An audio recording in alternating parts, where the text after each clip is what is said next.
Hello दोस्तों, आपका स्वागत है त्रिशक्ति एकेडमी में।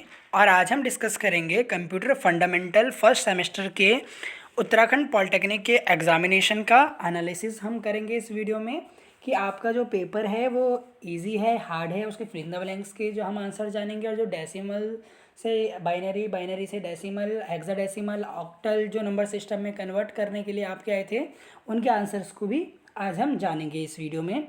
और जानेंगे कि मेनली जो पेपर है वो किस तरीके का है, इजी है, डिफ़िकल्ट है, वो हम जानेंगे। तो यहाँ पर देखिए, ये मार्क आपको पता है 50 मार्क्स का आपका एग्ज़ाम हुआ। 10 मार्क्स के आपके यहाँ पर फिल इन द ब्लैंक्स थे सबसे पहले। फिर आपके 3 मार्क्स में आपको 5 क्वेश्चन करने थे। और फिर आप देखिए आपको कितने के यहाँ पर फिर आपको कितने क्वेश्चन करने हैं, यहाँ पर आप देखिए 5 के 5 क्वेश्चन करने थे। तो ये आपका कंप्यूटर फंडामेंटल का क्वेश्चन पेपर आपके सामने है, फर्स्ट सेमेस्टर फर्स्ट ईयर। तो पहला है, देखिए फिल इन द ब्लैंक्स हम डिस्कस करेंगे answer. Computer can be classified into 5 generation. Computer की 5 जनरेशन होती हैं, कितनी? 5। दूसरा देखिए, dash operator is use for entering the formula in M S Excel. यानी क्या यूज़ होता है फॉर्मूला डालने के लिए एम एस एक्सेल में? तो यहाँ पर आपका आएगा स्टैंडर्ड, दूसरे में आएगा स्टैंडर्ड आंसर आएगा। मैं आपको बताऊँ, फिलअप थोड़े टिपिकल हैं इस बारी कंप्यूटर फंडामेंटल में। फिर आपका है यहाँ पर थर्ड जो है वो है आपका dash protocol provide email facility. कौन सा प्रोटोकॉल होता है जो आपको ईमेल जो है फैसिलिटी देता है डिफरेंट होस्ट पर? उसका आएगा आपका सिंपल मेल ट्रांसफ़र प्रोटोकॉल। क्या आएगा? Simple mail transfer protocol. ये ऐसा प्रोटोकॉल है जो आपको प्रोवाइड कराता है email facility among different host, यानी अलग अलग परिचारकों में ईमेल की सुविधा आपको प्रोवाइड कराता है। सिंपल मेल ट्रांसफ़र प्रोटोकॉल ये है आपका प्रोटोकॉल। एक बाइट में कितनी बिट होती हैं? देखिए, एक बाइट बराबर 8 बिट। कितनी? 8 बिट होंगी। एक बाइट में 8 बिट होती हैं। देखिए, ये बहुत इंपॉर्टेंट है। और फिर यहाँ पर है जो नेक्स्ट है वो है आपके पास dash extension is use for word file. Extension का उपयोग वर्ड फाइल के लिए किया जाता है। किस एक्सटेंशन का उपयोग वर्ड फाइल के लिए किया जाता है? तो इसमें आपका देखिए आएगा डॉक्स, DOCS। डॉक्स एक्सटेंशन का उपयोग आपके वर्ड फाइल का कराया जाता है। यानी जब आप कोई भी फाइल बनाते हैं वर्ड में, MS वर्ड में, तो वहाँ पर DOCX डॉक्यूमेंट फिर X इस तरीके से उसमें लिखा रहेगा। तो इसका आंसर ये आएगा। Dash program act as an intermediary between a user of computer and a computer hardware. यानी हार्डवेयर और कंप्यूटर के बीच में कौन सा प्रोग्राम जो है इंटरमीडियरी का काम करता है? इसका आपका आएगा यूटिलिटी प्रोग्राम। Utility programme. देखिए, फिल इन द ब्लैंक्स बाकी ईयर से थोड़े डिफ़िकल्ट आए हैं इस साल। ये मैं आपको बता दूं, आपको भी लगा होगा थोड़ा कि फिल इन द ब्लैंक्स का जो लेवल है वो बाकी पेपरों से थोड़ा यहाँ पर डिफ़िकल्ट था, फिजिक्स। और यहाँ पर इस पेपर में ये देखा गया है ज़्यादातर। फिर देखिए, एक कंप्यूटर कैन अंडरस्टैंड। जो कंप्यूटर है कौन सी लैंग्वेज समझता है? Binary language. कैसी? Binary language. DRAM की फुल फॉर्म क्या है? डिजिटल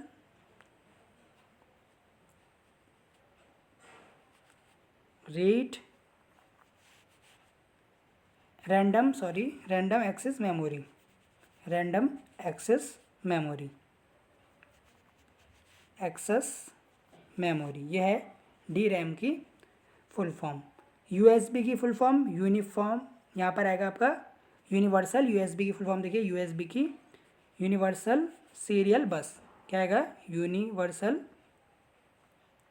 सीरियल बस, ये इसका फुल फॉर्म है USB का। जो रजिस्टर आप यूज़ करते हैं, registers are use for dash storage. यानी रजिस्टर्स का उपयोग क्यों करते हैं? इसका उपयोग देखिए आप करते हैं CPUs में टेम्पररी स्टोरेज के लिए। यदि आपको कोई चीज़ टेम्पररी स्टोर करनी होती है तो इसका आंसर आएगा आपका टेम्पररी। क्या आएगा? टेम्पररी। ये टेम्पररी इसका आंसर आएगा आपका। In MS word dash short key is use to cut the text. Text को कट करने के लिए आप कौन सी शॉर्टकट की का इस्तेमाल करते हैं? तो Ctrl+X। क्या आएगा? Ctrl+X आप यहाँ पर इस्तेमाल करते हैं कट करने के लिए। Dash is the floating point representation of data. Data का फ्लोटिंग पॉइंट रिप्रेजेंटेशन है इसमें देखिए ये थोड़ा टिपिकल है, इसको मैंने सर्च किया है तो इसमें आया है कि ये जो हमारा होता है it represent number value and fractional part. जो फ्रैक्शनल आपके पार्ट होते हैं देखिए वही आपका फ्लोटिंग पॉइंट रिप्रेजेंटेशन होता है डाटा का। देखिए इट इंक्लूड नंबर वैल्यू यानी आपकी कुछ नंबर वैल्यू होगी, दूसरा आपका इसमें कुछ नंबर वैल्यू के साथ विद फ्रैक्शनल पार्ट, फ्रैक्शन में भी पार्ट होगा तो उसे आप क्या कहेंगे फ्रैक्शनल पार्ट। ये आपका आएगा फ्लोटिंग पॉइंट रिप्रेजेंटेशन। कुल मिलाकर देखा जाए तो जो फिल इन द ब्लैंक्स है थोड़े टिपिकल हैं इस ईयर के, या जिसने पढ़ा होगा अच्छे से वो तो आसानी से इसको कर सकते हैं। फिर आप यहाँ पर देखिए, यहाँ पर आया था जो मैंने आपको बताया था ब्लॉक डायग्राम कंप्यूटर सिस्टम का, वो आपका आया है। तो ये आपने इस तरीके से अपना ब्लॉक डायग्राम बनाया होगा और इसे एक्सप्लेन किया होगा 3 मार्क्स में। इसमें आपका सबसे पहले इनपुट यूनिट है जिसमें आप इनपुट देते हैं कंप्यूटर को, जिसमें आप डाटा और इन्फॉर्मेशन प्रोवाइड कराते हैं कंप्यूटर को, ये आपका है। फिर आपका आता है यहाँ पर सेंट्रल प्रोसेसिंग यूनिट सीपीयू, जो कि आपका सारा काम जो है वो प्रोसेस करता है। उसमें 2 यूनिट होती हैं आपको पता है, देखिए एएलयू और कंट्रोल यूनिट, जो मेमोरी से कनेक्टेड रहती हैं आपस में। फिर आपका आता है आउटपुट यूनिट, मॉनिटर और प्रिंटर इसमें रहता है इस प्रकार। फिर आप यहाँ पर देखिए आपके पास क्या क्या सवाल थे सेक्शन बी में। तो मेमोरी क्या है, डिफरेंट टाइप ऑफ प्रिंटर। तो देखिए मेमोरी तो आपको पता है कि जो इन्फॉर्मेशन को डाटा को स्टोर करती है वही मेमोरी है। और पार्ट्स ऑफ मेमोरी, देखिए पार्ट्स ऑफ मेमोरी मैंने इसके लिए आपके लिए चार्ट डाउनलोड किया है इस तरीके से। जो है आपने लिखा होगा कि जो मेमोरी है वो 2 प्रकार की हैं, random access memory, read only memory. फिर इसके टाइप हैं यहाँ पर एस रैम और डी रैम, जैसे डी रैम की अभी आपने फुल फॉर्म भी देखी। फिर यहाँ पर है programmable read only memory, erasable programmable read only memory, यानी इसके मेमोरी के टाइप है। ये भी आपको लिखने थे और इनको थोड़ा एक्सप्लेन आप कर देते तो यहाँ पर 3 मार्क्स में काफ़ी लिख देते। फिर था यहाँ पर आपको प्रिंटर बताने हैं, तो आपको प्रिंटर पता है कि आपके आसपास में इम्पैक्ट प्रिंटर हैं, इंकजेट प्रिंटर हैं जो इंक का इस्तेमाल करते हैं आपका प्रिंट करने के लिए। देखिए प्रिंटर क्या है, होता है आपकी सॉफ्ट कॉपी को, देखिए सॉफ्ट कॉपी को हार्ड कॉपी में बदल देता है। जो आपका कंप्यूटर में सॉफ्ट कॉपी है उसको हार्ड कॉपी में बदल देगा। इस तरीके से आपको उसके वहाँ पर टाइप्स लिखने थे। फिर आपका आता है आपको 5 डॉस की कमांड यानी डिस्क ऑपरेटिंग सिस्टम की कमांड लिखनी थी, इंटरनल और एक्सटर्नल विद सिंटैक्स। ये भी मैंने आपको बताई थी वीडियो में। तो इस तरीके से देखिए एंड आपने लिखा होगा DIR जो हमारे डिस्प्ले करता है डायरेक्टरी ऑफ फाइल जो डिस्क में होती है, इसका सिंटैक्स इस तरीके से लिखा जाएगा, ये आप देख सकते हैं। MKDR अगर हमें command to create a new directory, अगर हमें एक नई डायरेक्टरी बनानी है, इसका सिंटैक्स इस तरीके से। RMDIR remove an empty directory, उसको हटाने के लिए। ऐसी एक्सटर्नल कमांड भी है, disk copy, format, label, restore. इस तरीके से आपने यदि लिखा होगा इंटरनल एक्सटर्नल कमांड में तो आपको यहाँ पर मार्क्स मिल जाएंगे। उनके सिंटैक्स आपने लिखे होंगे तो इस तरीके से आपको यहाँ पर मार्क्स मिलेंगे। क्योंकि ये जो वीडियो है ये आपके बहुत ही जो स्टूडेंट्स ने कहा कि इस पर आप प्लीज़ एनालिसिस बनाइए, क्योंकि इसमें फिल इन द ब्लैंक्स भी थोड़े टिपिकल हैं और जो डेसिमल टू बाइनरी है जो क्वेश्चन है वो भी मैं इसमें आपको बताऊंगा। फिर यहाँ पर आप देखिए कि मशीन क्या है, असेंबली और हायर लेवल लैंग्वेज, ये आपने लिख देना था इसमें। फिर आप देखिए इसमें डिफरेंस है, एक इंपॉर्टेंट ही बता रहा हूँ मैं इसमें आपको, जिसमें आपको थोड़ा GUI एंड CUI क्या है इसमें हम आप देखते हैं। तो देखिए GUI क्या है, ग्राफिकल यूज़र इंटरफेस, और CLI है हमारे पास कमांड लाइन इंटरफेस। तो देखिए इनके बीच में आपको डिफरेंस लिखना था, जैसे यहाँ पर मैंने डिफरेंस यहाँ पर कलेक्ट किए हैं। तो a type of user interface that allow user to interact with electronic devices, यानी एक ऐसा इंटरफेस जो कि अपने यूज़र्स को इलेक्ट्रॉनिक डिवाइसेस के साथ कनेक्ट करता है थ्रू ग्राफिकल आइकन्स, उसे आप GUI कहते हैं। जैसे हमारे सिस्टम पर सबसे पहले हम ग्राफिकल यूज़र इंटरफेस देखते हैं। Even a beginner can easily handle, उसको बिगिनर भी आसानी से हैंडल कर सकते हैं। इसमें ज़्यादा मेमोरी रिक्वायर होती है, लॉट ऑफ ग्राफिकल कंटेंट रहते हैं इसमें आपके, ये थोड़ा स्लो होता है, ज़्यादा इसमें फ्लेक्सिबिलिटी होती है। और देखिए फिर CLI आपको लिखना था, ये इंटरफेस है यूज़र के लिए to issue command in the form of successive line. ये है आपको कि कमांड लाइन इंटरफेस है कि आपको कमांड देनी है सक्सेसिव इसमें और फिर आपका टास्क होगा। तो ये थोड़ा टिपिकल होता है, इस does not require more memory, इसको ज़्यादा मेमोरी की जरूरत नहीं होती, फास्ट काम करता है, ज़्यादा फ्लेक्सिबल नहीं होता है। तो ये डिफरेंस आपको मेनली लिखना था यहाँ पर। फिर आप यहाँ पर देखिए, फिर यहाँ पर था देखिए BCD code, XS3 code, ASC second code, ये आपको देखिए इन पे शॉर्ट नोट लिख देना था, फिर आपका हो जाएगा। फिर आपकी थी different type of network topology, यानी नेटवर्क कितने तरीके के हैं यहाँ पर, टोपोलॉजी इनकी कितने तरीके से आपके नेटवर्क कनेक्टेड है। तो देखिए बस topology, star topology, ring topology, mesh topology, tree topology, यहाँ पर पॉइंट टू पॉइंट टोपोलॉजी। तो इस तरीके की आपकी नेटवर्क टोपोलॉजीज़ हैं जिसको आपने एग्ज़ाम में देखिए अच्छे से एक्सप्लेन भी किया होगा। मैंने आपको बताया था जो एग्ज़ाम से पहले मैंने वीडियो डाली थी, तो उसको भी आपने बहुत सभी स्टूडेंट्स ने देखा था। तो उसमें भी जो है कि टोपोलॉजी वाला मैंने बताया था कि बहुत इंपॉर्टेंट है। तो ये आया है आपका, देखिए 5 मार्क्स में है यहाँ पर। तो इसमें आपने ऐसे डायग्राम बनाकर सबके बारे में एक्सप्लेन कर देना था कि स्टार टोपोलॉजी में एक ही आपका सेंटर हब होता है। फिर इसकी आप एडवांटेज भी लिख सकते हैं कि यदि इसमें आपका सेंटर ही ख़राब हो जाए तो सारे सिस्टम बंद हो जाएंगे।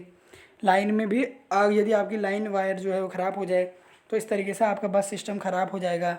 इस तरीके से आपको यहाँ पर बताना था, नेटवर्क टोपोलॉजी है। फिर यहाँ पर आपका मार्क्स 5 मार्क्स में देखिए यहाँ पर था स्विच और हब में क्या अंतर है, डाटा और इन्फॉर्मेशन में देखिए ये तो कॉमन है। सिस्टम सॉफ्टवेयर और एप्लीकेशन सॉफ्टवेयर में क्या डिफरेंस है, ये सॉफ्टवेयर के टाइप होते हैं आपके। MICR यानी मैग्नेटिक इंक कैरेक्टर रीडर और ऑप्टिकल मैग्नेटिक रीडर, इन दोनों में डिफरेंस ये भी आपने कर लिया होगा। देखिए फिर आता है ऑपरेटिंग सिस्टम क्या है, also explain the function of operating system, यानी ऑपरेटिंग सिस्टम यानी जिससे हम मतलब कोई भी सॉफ्टवेयर है ऑपरेट कर पा रहे हैं, इसके बारे में आपको लिखना था। यहाँ पर वर्ड प्रोसेसिंग क्या है ये आपको लिखना था। यहाँ पर मेल मर्ज क्या होता है MS वर्ड में ये आपको बताना था। साइबर क्राइम क्या है, देखिए साइबर क्राइम यानी जो आपके इंटरनेट के रूप में जो क्राइम हो रहे हैं ड्यू टू इंटरनेट, उसको ही आप देखिए साइबर क्राइम कहते हैं। और इसके एक्ट है एक IT एक्ट 2000, ये आपने पढ़ा होगा यदि, तो आप इसके बारे में लिख सकते हैं कि क्या क्या प्रावधान है इस एक्ट में, क्या क्या दंड इसमें निश्चित किए गए हैं, ये आपको इसमें लिखना था। देखिए फिर मैंने आपको बताया था कंप्यूटर नेटवर्क आता है आपका लैन, मैन एंड वैन, यानी local area network, metropolitan area network और वाइड एरिया नेटवर्क। फिर आपके यहाँ पर कुछ क्या थे, आपको 5 अटैम्प्ट करने हैं, यहाँ पर कन्वर्जन है। तो ये आप देखिए। तो अब हम सबसे पहले देखते हैं जैसे लैन, मैन, वैन का इस तरीके से।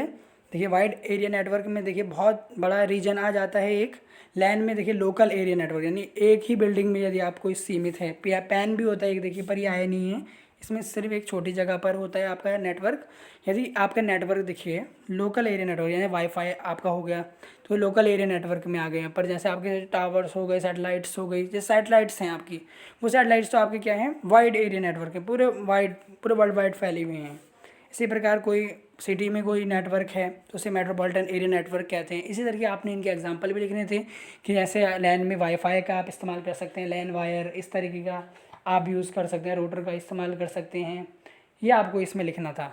फिर आप देखिए यहाँ पर कन्वर्जन मेन था। सबसे पहले देखिए आपको डेसिमल से बाइनरी से डेसिमल में कन्वर्ट करना है। तो ये देखिए मैंने आपको एक वीडियो बनाई भी थी, इसमें आप देख सकते हैं कि सबसे पहले जो हमारा बाइनरी नंबर है, सबसे पहले हमने लिया 0 को देखिए 2 की पावर 0 से मल्टीप्लाई किया, फिर 1 को 1 की पावर 1 इंटू 2 की पावर 1, 1 इंटू 2, फिर यहाँ पर 0 इंटू 2 की पावर 2, इस तरीके से 2 की पावर बढ़ती जाएगी 0 से लेकर, और इनके साथ मल्टीप्लाई कर देंगे और इन सबको आप ऐड कर देंगे।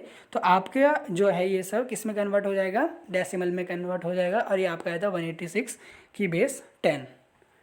फिर दूसरा यहाँ पर देखिए आपका हेक्साडेसिमल में था। हेक्साडेसिमल में आपको पता है कि 16 अंक आते हैं टोटल, 0 1 2 3 4 5 6 7 8 9, फिर ABCDEF तक आते हैं। देखिए इसमें आपको देखिए इसका बेस है 16, आपको कन्वर्ट करना था डेसिमल में। तो देखिए डेसिमल में आपने इसको कन्वर्ट किया है, तो देखिए इसको आप कैसे करते, इस प्रकार से आप देख सकते हैं D, तो आपको देखना था D का क्या नंबर होता है। तो 9 के बाद देखिए 10वां नंबर होता है A का, 11वां नंबर होता है B का, फिर ऐसे 12वां नंबर होता है C का, 13 होता है D का। तो 16 की पावर 0 इंटू 13, फिर 3 से तो ये मल्टीप्लाई करते। अब F का क्या नंबर होता है 15, तो 16 की पावर 2 इंटू 15। इस तरीके से आपको ये वाला सवाल करना था। इसका आपका आंसर आ रहा है देखिए 53052 का बेस 10। इस तरीके से आपको करना था। ये आपका है हेक्साडेसिमल से डेसिमल में आपने कन्वर्ट किया है, ये आपका मेन है। देखिए फिर आप यहाँ पर देख सकते हैं तीसरा यहाँ पर था कि सबसे पहले आपको इसमें देखिए आपको A3FE को जो हेक्साडेसिमल नंबर है इसको आपको बाइनरी में कन्वर्ट करना है। तो सबसे पहले आप इसको जैसे अभी हमने डेसिमल में कन्वर्ट किया इस प्रकार, तो सबसे पहले आपने यहाँ पर इसको डेसिमल में कन्वर्ट कर लिया ऐसे। फिर आप इसको क्या करेंगे, अब तो आपको देखिए बाइनरी में, अब यह किस में आ गया आपका डेसिमल में, डेसिमल से बाइनरी कन्वर्ट तो आपको आता ही है। क्या करेंगे आप इसमें 2 से इसको डिवाइड कर देंगे इस तरीके से, फिर आपके पास इतनी बड़ी जो है डिजिट आ जाएगी। ये आपका किस में कन्वर्ट हो गया, बाइनरी में कन्वर्ट हो गया। फिर आप यहाँ पर देखिए आपके पास था एक था कि आपको यहाँ पर देख सकते हैं आप कि किससे किस में कन्वर्ट करना है। यहाँ पर देखिए डेसिमल से आपको कन्वर्ट करना है किस में, हेक्साडेसिमल में। तो यहाँ पर आप देखिए इसमें जब क्या करते हैं आप 16 से इसको डिवाइड करेंगे, तो देखिए जब 16 से आप 3580 को मल्टीप्लाई यहाँ डिवाइड करेंगे तो आपको देखिए रिमाइंडर आपका बचेगा 12 और नीचे आ जाएगा 223। तो देखिए 12 कौन सा नंबर होता है, 12 हमारा सी होता है, तो सी यहाँ पर लिख दिया मैंने। फिर 16 को 223 से हम डिवाइड करेंगे तो 15 हमारा रिमाइंडर बचेगा, पूरा पूरा कट के आएगा 13। तो 15 को आप एफ कहते हैं और 13 आपका आया डी। तो ये आप इसको इस तरीके से आप जाएंगे तो आपके पास आएगा डी एफ सी का बेस 16, डी एफ सी का बेस 16। इस तरीके से आपका ये आ गया।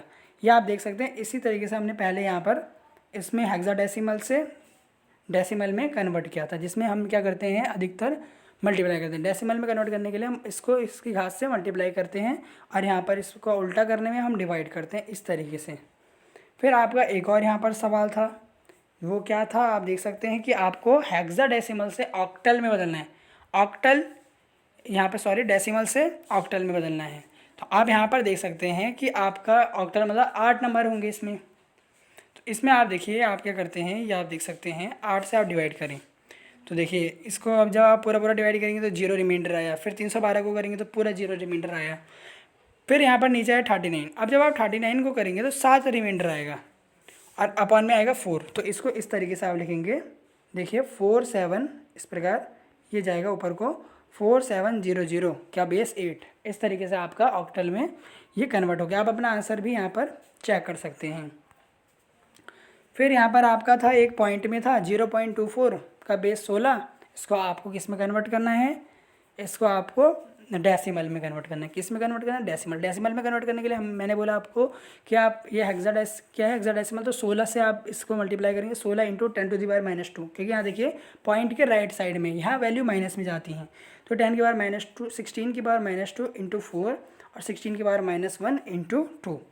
इन दोनों को आप सॉल्व करके इन दोनों को प्लस करेंगे तो आपके पास 0.140 का बेस आपके पास आएगा 10। तो ये आपके पास यहाँ पर कन्वर्ट हो गया हेक्साडेसिमल से डेसिमल में पॉइंट वाला सवाल। आप अपना आंसर चेक कर सकते हैं। फिर आपके पास देखिए ये सबसे आसान सवाल था, आपको वैसे भी कोई 5 अटैम्प्ट करने थे 7 में से। तो आप यहाँ पर देखिए बाइनरी से बाइनरी यहाँ पर माइनस हो रहा है, तो आप देखिए 1 में से 1 गया 0, 1 में से 1 गया 0, 0 में से 0 गया 1 और 1 में से 0 गया 1। ये तो सबसे सिंपल है। इस तरीके से आप इसको क्या करते माइनस कर देते, तो यहाँ पर आपका आंसर 1000 आता। तो ये आपका मेनली हो गया है यहाँ पर वीडियो एंड। आई होप ये वीडियो आपको अच्छी लगी होगी। अब हम बहुत ही जल्दी आपके लिए सेकंड सेमेस्टर का सिलेबस, कौन कौन सी बुक आपको लेनी चाहिए, कौन कौन से टॉपिक हैं जो कठिन हैं, हम जल्दी जल्दी आपको वीडियो प्रोवाइड कराने वाले हैं। आज या कल में ही हम आपको वीडियो प्रोवाइड करा देंगे सिलेबस की आपके। तो आप अपने सिलेबस में तैयारी करें, क्योंकि सेकंड सेमेस्टर जो होता है केवल 2 महीने का होता है, 2-2.5 महीने का, 2 से 2.5 महीने आपको मिलेंगे। सब्जेक्ट आपके काफ़ी टफ रहते हैं, इसमें इंजीनियरिंग ड्राइंग रहती है, मैथ में इंटीग्रेशन वगैरह रहती है, तो उसमें आपको समझने की आवश्यकता है। तो हम वीडियोज़ डालेंगे, इसी प्रकार आप हमारे साथ बने रहें। Thank you very much.